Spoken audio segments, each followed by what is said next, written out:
When silence becomes a shield and kindness is nowhere to be found, a father's buried past stirs as his daughter faces cruelty alone.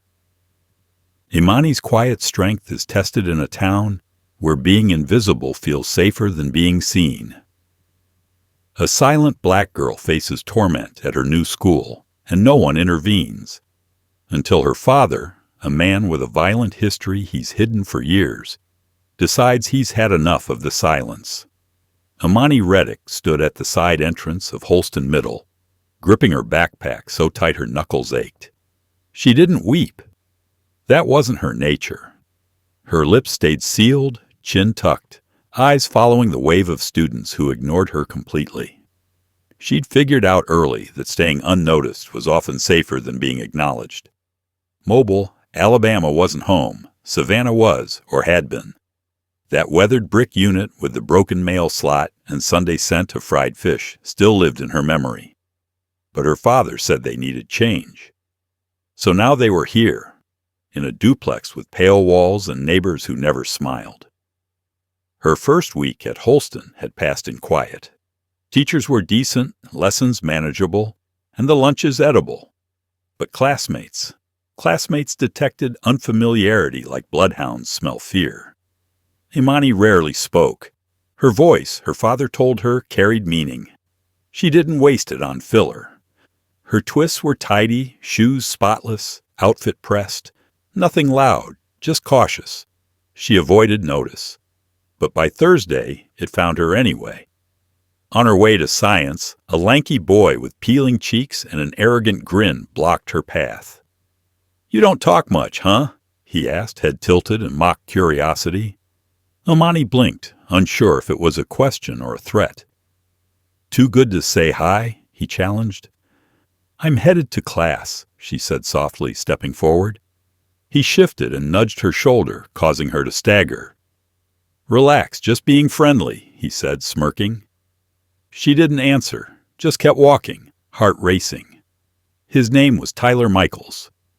She caught it later in gym, when he made the whole class laugh by mocking another kid. Even the coach ignored it. Tyler was the kind no one confronted, unless you wanted problems. Imani knew the type, loud, smug, and mean in ways grown-ups missed. That night, her dad asked the usual, "How was school, baby?" She shrugged. "Fine." "Anyone bothering you?" She shook her head. "Nah." Darius Reddick watched her closely. His eyes didn't skim, they searched. She met his stare briefly, then looked away and toyed with her fork.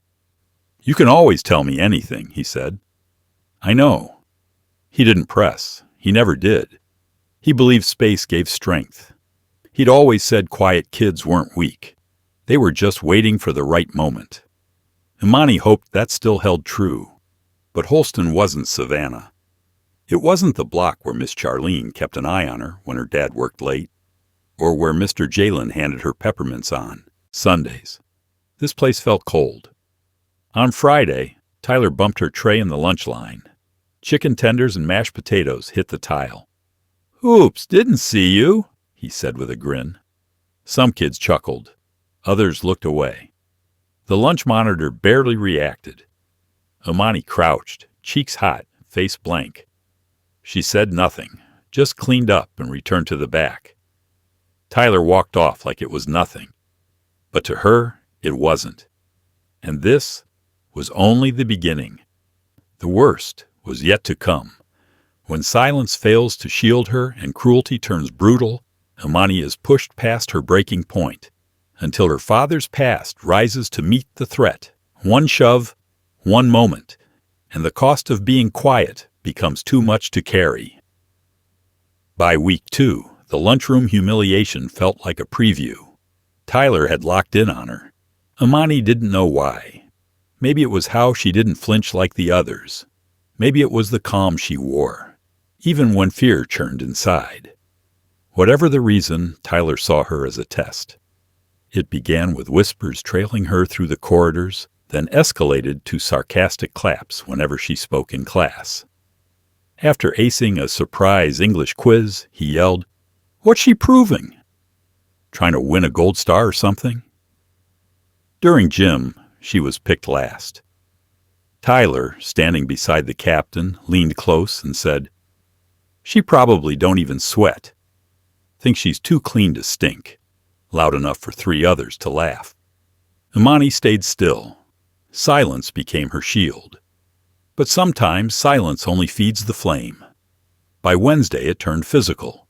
She entered class to find "mute monkey" scrawled in pencil across her desk. She paused, stared, then quietly erased it while laughter circled behind her. That afternoon Tyler brushed past her and whispered, "Better get used to it." That evening her backpack strap was torn. Her dad saw it immediately. "What happened?" Darius asked. "Caught in the locker hinge," she said, eyes down. He didn't speak for a while. Then calmly, "You sure?" She nodded. He watched her a few more seconds, lips pressed, before going to the kitchen. He returned with an old sewing kit and stitched the strap while she sat pretending to study. The silence stretched. Not heavy, just known. She knew he was holding back and that he'd wait. But her chest was full of words she couldn't release. Not yet. Friday was worse. At lunch, Tyler sat across from her with no tray, just that smug smile. "You don't talk, huh?" he asked, fingers drumming. "You one of those stuck-up types?" Imani kept eating, slow. "I asked you something," he raised his voice. "Or are you just too dumb to respond?" Phones came out, heads turned. Imani met his stare. "No." "No what?" "I'm not better. I just don't talk to trash." The second she said it, a tray of spaghetti flew from the side, sauce splattering her chest and lap. Laughter erupted. She stood, slow and quiet, eyes locked on Tyler. He didn't look scared, just stunned, like he never expected her to speak at all. A monitor approached, too late. "What happened?" she asked, already irritated. Imani didn't reply. She picked up her tray, walked to the trash can, sauce dripping, shirt ruined. Her heart pounded like war drums. That night she skipped dinner. Her dad knocked twice, then entered. She sat on the floor, sketching dark lines over the shape of her shirt. "Baby girl," he said softly. She stayed quiet. He sat beside her. "I've been keeping quiet, giving space, but I know something's wrong, and I'm not the kind to sit and do nothing while my daughter's hurting."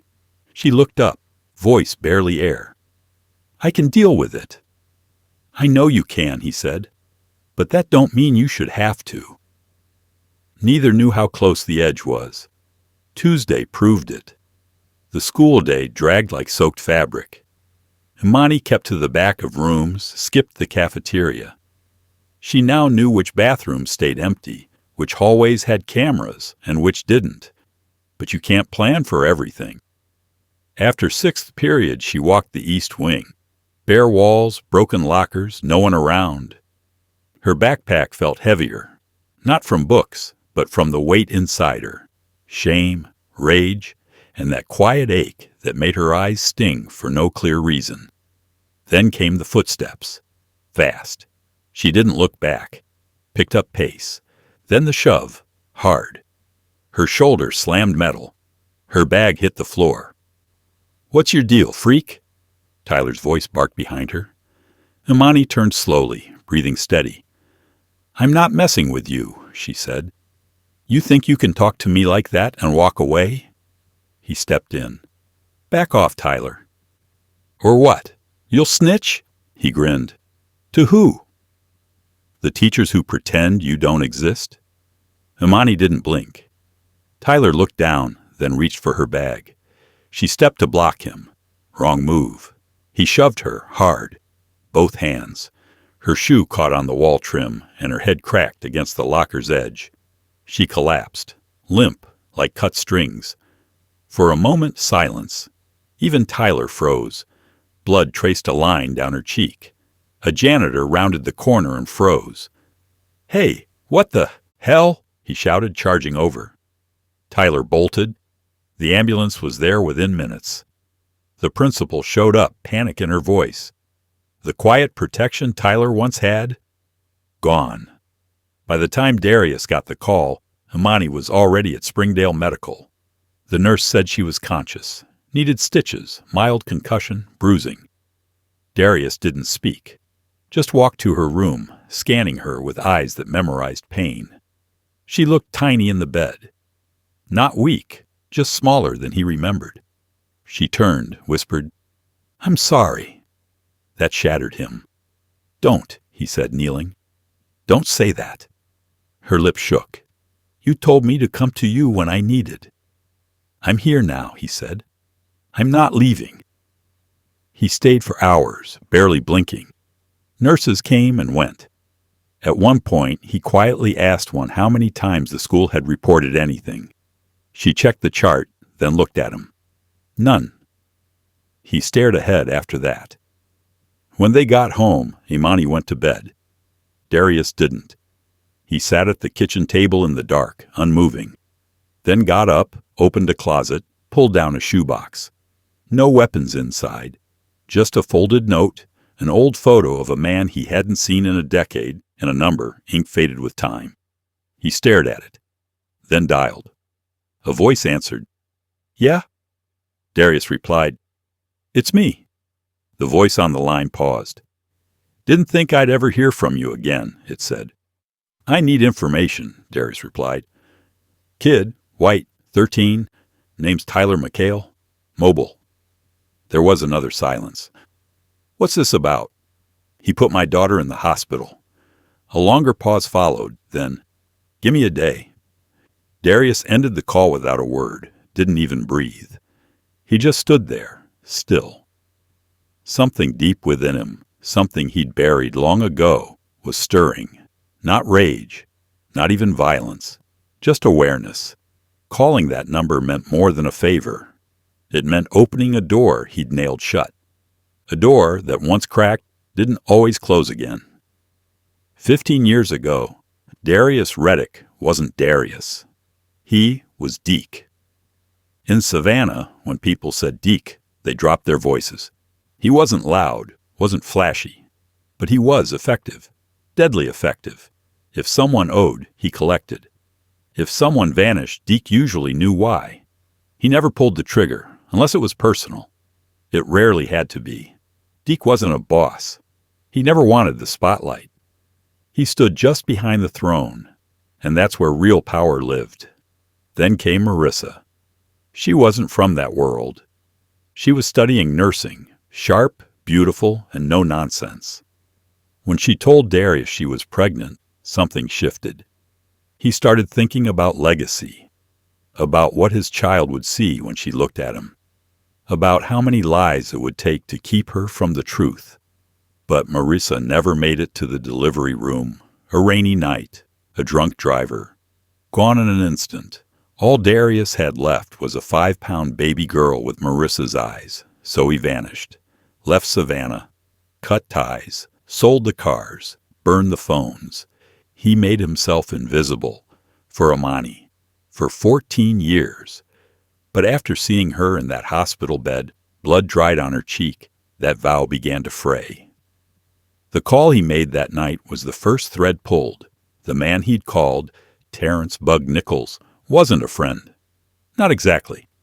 Bug was someone you called when you needed answers with no spotlight. 3 days later, Bug sent a file. Tyler McHale, real name, Tyler Michaels, son of Curtis Michaels, Mobile PD. Bug's message was simple. Curtis used to run impounded cars on the side, loading them with product. Got caught 5 years back, but slipped free on a technicality. Still wears a badge. Still dirty. Darius sat with that for a long time. This wasn't about revenge. He didn't want to hurt a kid. But knowing that Tyler's arrogance came from a father who taught him there were no consequences, that lit something different, something old. That night, Darius drove across town, parked 3 blocks from an abandoned warehouse near the rail yard, knocked once, then twice, slow. Bug opened the door. Older, thicker, but with those same ice-cold eyes. "Thought you were out for good," Bug said. "I was." Bug stepped aside. "What changed inside?" The air buzzed faintly with radio static. Old crates lined the walls. I need to scare someone, Darius said. Bug raised a brow. Scare, I want the message felt. No blood, just presence. Bug chuckled. Not your usual flavor. I'm not that man anymore. Bug studied him a moment, then nodded. I've got someone. Quiet. Ex-military. Works private security now. Owes me. No threats, no harm, just... Darius paused. Hunt him. Bug smirked. You want to ghost the guy. Exactly. 2 days later, Curtis Michaels returned home to find his front door slightly ajar. Nothing stolen, but every drawer had been opened, every award on the wall turned face down, and on his recliner sat a single Polaroid Curtis 5 years ago. In cuffs, head down, 2 officers at his side. On the back, 1 sentence. We remember what you thought was buried. You're next, if my kid gets touched again. Curtis didn't report it. He knew better. This wasn't the kind of threat you took to your boss. It was the kind you understood. That same week, Tyler vanished from school. No warnings, no goodbyes. Imani noticed, but said nothing. She walked the halls again, head held high. Not loud, just steady. Not hiding anymore. But Darius knew better. When you stir the past, it doesn't always go back to sleep. Sometimes it wakes up angry. The phone rang at 11:37 p.m. Unknown number. Normally, Darius wouldn't answer, but something in his gut told him to pick up. He said nothing. Just waited. A dry, familiar voice came through. You made noise, Deke. Darius paused. I asked for silence, just presence. The voice chuckled, low and sharp. Yeah, well, some presence echo louder than you think. Darius' grip tightened. Who is this? You remember Devin Mars? The name hit like sandpaper in his throat. Devin Mars had been a power player back in Savannah. Calculated, ruthless, addicted to control. Years ago, Darius had crossed him when Mars got too close to someone Darius cared about. It ended in a silent standoff. No bullets, but no peace either. Just distance. What about him? He's in Pensacola now. Real estate, nightclubs, politics too. Word is, he heard your name again, and he's not happy. Darius leaned back, the kitchen clock ticking behind him like a countdown. I'm not in that world anymore, the voice replied flat. Then why's your name moving through it again? Click. The line went dead. He sat there in the dark for another hour, mind spinning. Mars didn't forgive. He didn't forget, and if he was hearing Darius's name, that meant others were too. This wasn't just about Tyler anymore. It was about what people thought Darius might become again, and that scared him more than anything. He thought about Imani, how she used to sleep on his chest as a baby, how she once learned to walk with her arms stretched out like wings. He'd promised her a different life. Quiet. But quiet isn't always safe. At school, people noticed the shift. Imani walked taller. Still quiet, but now it felt like armor, not retreat. Her English teacher, Miss Kendrick, pulled her aside after class. I just wanted to say, I'm sorry. We should have done more. Imani met her eyes. I'm not waiting for anyone else to do the right thing anymore. Miss Kendrick nodded. You're stronger than you know, but Darius knew. Strength doesn't always stop what's coming. That Friday, a black SUV with tinted windows pulled up outside the school. Didn't belong to any parent. Didn't leave. Imani noticed, her stomach twisted not from fear, but recognition. She'd seen a car like that before, at her grandmother's funeral. In Savannah, she told her father that night. Darius didn't ask a single question. He stood, walked to the back room, and pulled out a different phone. This time, he didn't call Bug, he called her. A woman answered, her voice, rough, like gravel and old whiskey. It's been a long time, Deke. Too long, Tanya. I heard you went soft. I did. On purpose, she laughed. That's good. So why are you calling? I need eyes on a black SUV, tinted, Florida plates. Been sitting outside Holston Middle. A pause. I'll have something for you tomorrow. That night, Darius sat by Imani's bedroom door, not because he didn't trust the lock, because it was the only place he felt he could breathe. The next day, Tanya called back. Vehicles tied to Mars's club. Not in his name, but his driver uses it. Imani's school, not on the guy's usual routes. Darius's chest tightened. He's not making a move, Tanya said. He's waiting for you to. That afternoon, Darius drove to Pensacola. No threats, no guns, just an envelope. Inside, a photo of Marissa, Imani's mother. He handed it to the security guard at Mars's club. Tell him Deke said, "This is all that matters now. And if anything touches her, I won't come to talk." The guard didn't speak, just took the envelope like it burned his hand. Darius didn't wait for a reply. He drove home, alone. But men like Mars don't take challenges lightly. They don't forget. They dig. They look for weak spots. And Darius had just one. 2 mornings later, a package sat on Darius's porch. Small, plain. No return address. He didn't touch it right away. He examined it. No ticking. No weight that felt off. Still. He opened it slowly. Outside, with an old pocket knife. Inside, 1 USB drive. Nothing else. He plugged it into an offline laptop, 1 video file, labeled property. He clicked, grainy security footage. A grocery store parking lot, Imani, standing by the front doors scrolling her phone. Then a man stepped into frame. Didn't speak, didn't approach, just stood, watching. Then he turned and walked off. The camera panned. White man, shaved head, blue jacket. Darius knew the face.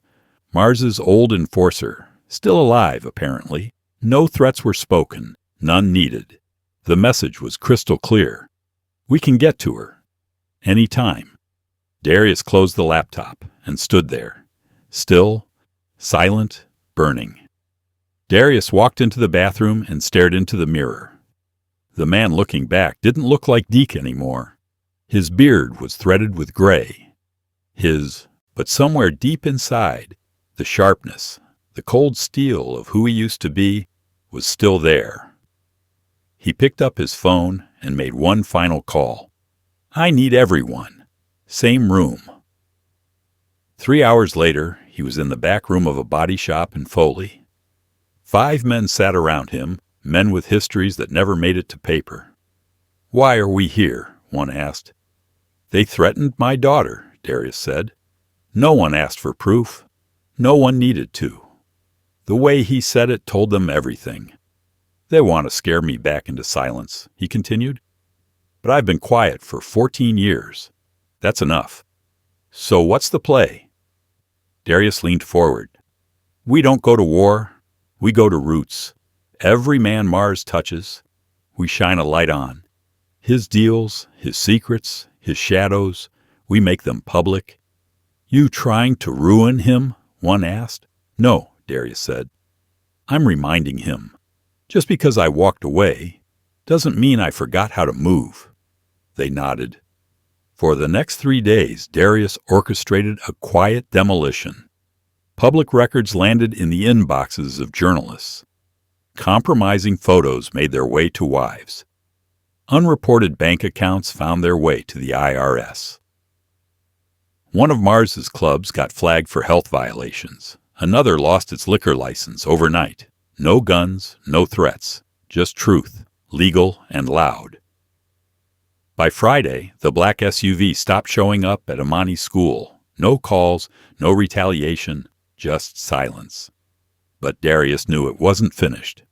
That night, Imani came home to find him at the kitchen table, staring at the envelope from the club. She sat across from him. For the first time, she asked, "What did you used to do?" He looked at her for a long moment. "I did things I'm not proud of," he said. "Things that scared people. things that kept us fed. She nodded slowly. And now, I'm trying to be something else. She hesitated. But you went back. I didn't want to, he said. I had to protect you from people who don't follow rules. A pause. Then softly, I don't want to be afraid. He reached across the table. You're not anymore. They sat in silence for a while. Not the old kind, the heavy kind, but something new, understanding.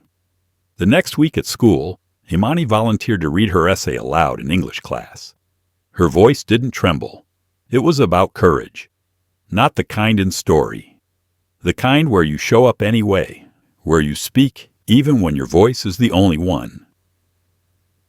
After class, Miss Kendrick gave her a small, proud smile. Imani smiled back, quiet but real. Darius knew peace bought like this always had a price. He just hoped he'd paid enough. Spring crept into Mobile softly. The trees around the school burst into green. The days grew longer. Almost 2 months had passed since Imani had last seen Tyler Michaels. No one said what happened. Rumors swirled. Transferred schools, his dad took leave. Maybe they moved. She didn't ask. She didn't care. She had other things to focus on. When the school announced the annual student-led assembly, Miss Kendrick encouraged Imani not just to attend, but to speak. At first, she hesitated, then something shifted. A quiet kind of courage. Not loud, not flashy, just steady, like her. She signed up. When they called her name, the gym went still. Teachers leaned forward. Students fell quiet. Imani walked to the podium, her notes untouched in her pocket. She looked out at the crowd. Faces that once ignored her, laughed at her, overlooked her. Then she began. My name is Imani Reddick. A few months ago, I didn't want anyone to know my name. I thought if I stayed quiet, I'd stay safe. She paused. But silence doesn't always keep you safe. Sometimes it just makes you invisible to the people who should protect you and too visible to the ones who want to hurt you. Heads turned, a few faces dropped. I got bullied, not because I did anything wrong, because I didn't fit someone else's picture of who I should be. It made me feel small. She glanced toward the back of the gym. Darius stood in shadow, arms crossed, watching. But what I've learned is, silence isn't strength. Knowing when to speak and who to speak to, that's strength. I thought I had to handle everything alone. I didn't. I had someone fighting for me, not just with words, with action. She took a breath. And I want everyone in this room to hear this, especially the ones who feel like I did. You don't have to handle it alone. No applause. Not right away. Just stillness. A moment. Heavy. True. Then a single clap. Then more. Then the gym filled with it. Imani stepped down. No smile. She didn't need one. Her voice had done the work. After the assembly, a few students came up to her. Some said thanks. Some said sorry. A couple asked if she wanted to hang out sometime. She didn't answer right away. She was still deciding. That night back home, Darius grilled chicken on the patio. The air smelled like charcoal and onions. Imani sat nearby, knees pulled in, watching the flames. You meant that stuff you said? He asked. I did. He flipped the meat, glanced over. Your mom. She used to talk like that, like she could peel the truth out of people. Imani smiled. You think she'd be